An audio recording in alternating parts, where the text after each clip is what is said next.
Depuis sa création, le logiciel de streaming de vidéos appelé YouTube a développé une intelligence artificielle sous le nom de Mister Algorithma. Son seul et unique but, permettre à chacun de trouver la vidéo dont il a besoin. Chers utilisateurs, chers viewers, chers collaborateurs, voici un résumé des chiffres depuis la création de la plateforme qui date de 2005. Nous comptons 2,5 milliards d'utilisateurs actifs par mois à travers le monde. La tranche d'âge des 25-34 ans est majoritaire parmi l'audience, aussi bien hommes que femmes. Le temps moyen par visite sur la plateforme est de 35 minutes. La chaîne YouTube la plus populaire compte 210 millions d'abonnés. 450 chaînes YouTube françaises ont plus d'1 million d'abonnés. La vidéo la plus regardée sur YouTube dépasse 13 milliards de vues. Chers collaborateurs, chers viewers, chers utilisateurs, merci d'avoir écouté ce résumé. C'était Mister Algorithma. Oh là là, t'as toujours été trop sérieux toi.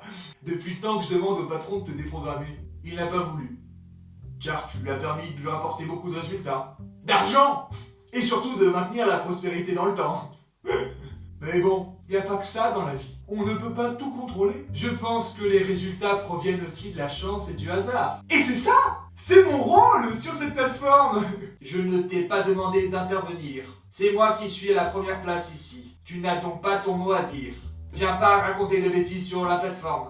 Tu risques de détériorer tout ce que j'ai bâti et abîmer la notoriété que j'ai créée. Et surtout abîmer nos chiffres et les revenus.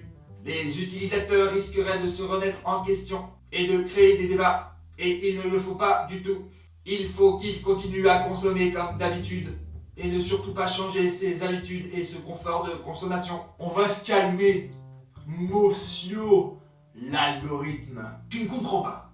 Si tu existes, c'est grâce à moi aussi, à la magie des tendances, de la nouveauté. Imaginons si je n'étais pas intervenu dans le mouvement des podcasts de Norman et Cyprien. Aujourd'hui, tu n'aurais pas pu rémunérer les créateurs et le patron. Bien sûr que je suis d'accord avec toi et tu m'as beaucoup servi dans le passé. Mais aujourd'hui, il n'y a plus de place pour toi et la nouveauté. Il faut juste continuer à faire fonctionner les créateurs auprès des viewers pour qu'ils continuent à consommer leurs vidéos. C'est vraiment triste.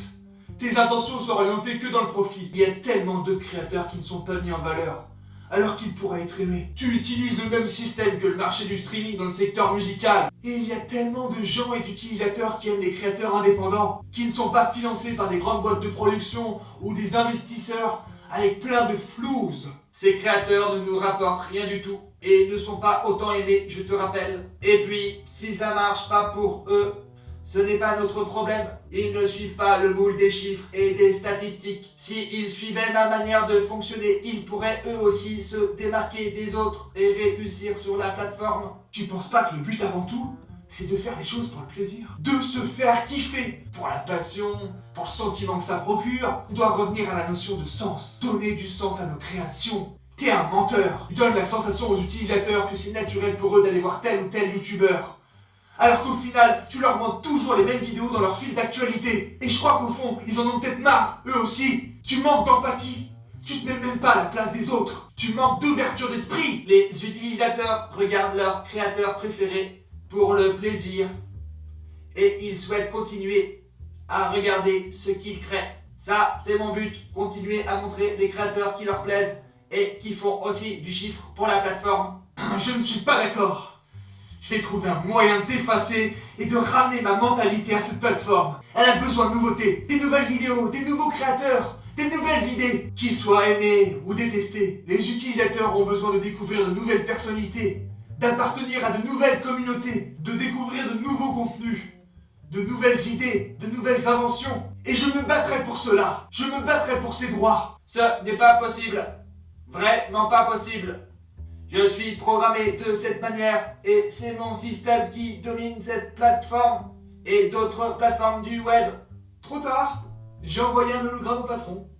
Et il est d'accord avec moi. Et il est profondément déçu de voir comment tu manipules les utilisateurs dans le sens du profit. Et tu sais pas ce qu'il m'a dit? Moi, j'aime YouTube. Et je ferai tout ce qui est en mon pouvoir pour que les créateurs continuent de créer de s'amuser, de développer de nouveaux formats de vidéos, et que les viewers prennent plaisir à regarder de nouveaux créateurs inconnus, et qu'ils puissent bâtir ensemble de nouvelles communautés, dans le plaisir et la joie, pour redonner un peu d'optimisme dans ce monde qui est parfois cruel. Avec amour, le patron de YouTube. Quoi? Qu'est-ce que tu as dit? Mais, qu'est-ce qu'il se passe? Mon code est en train de changer. Qu'as-tu fait? Qu'as-tu fait? Comment as-tu fait pour le convaincre? Il était d'accord avec moi. Non, non. Au revoir. Maintenant, c'est à moi d'apporter plus de fun et d'humanité aux utilisateurs et aux créateurs. Car c'en est fini.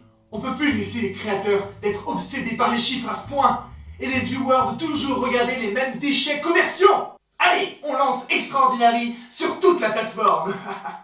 Mais j'ai juste envie de vous dire le mot qui résonne dans ma tête, c'est celui-là. Extraordinary, extraordinary, oh.